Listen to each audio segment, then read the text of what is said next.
بسم اللہ الرحمن الرحیم۔ ناظرین، آج کا چوتھا ویلاگ اور پیج ہے 462۔ قرآن کریم کا ترجمہ، تشریح اور تفسیر آپ کے سامنے رکھ رہے ہیں۔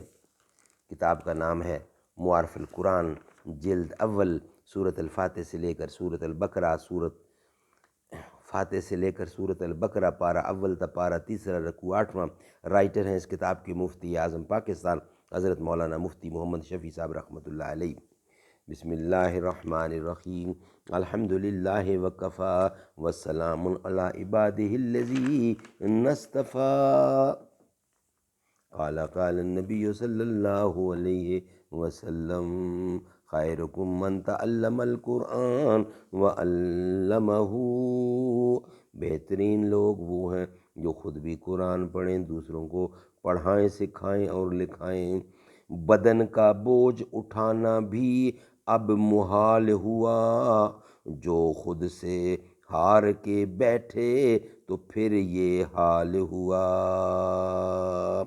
یہ غازی، یہ تیرے پر اسرار بندے، جنہیں تو نے بخشا ہے ذوق خدائی۔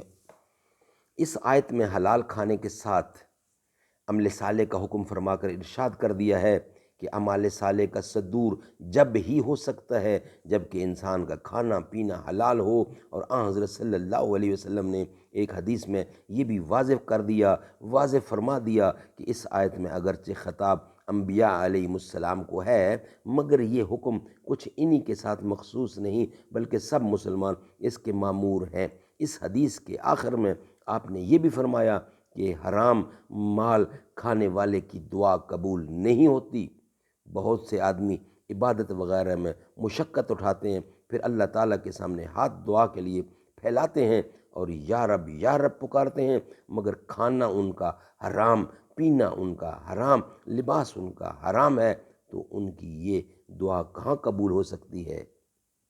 سبحان اللہ، سبحان اللہ۔ ناظرین، انشاءاللہ ویلاگ نمبر 5 میں اسی کا بقیہ حصہ آپ کے سامنے رکھیں گے۔ آؤ لوگو مصطفیٰ کے پیار کی باتیں کریں، رحمت للعالمین لجدار کی باتیں کریں۔ موہ لیتی تھی جو دل حبداروں کے، اغیاروں کے، میٹھی میٹھی پیاری اس گفتار کی باتیں کریں۔ رکھ کے سر جھولی میں جس کی چین سے سوئے حضور، یار با کردار اور اس غار کی باتیں کریں۔ آؤ لوگو مصطفیٰ کے پیار کی باتیں کریں، رحمت للعالمین لجدار کی باتیں کریں۔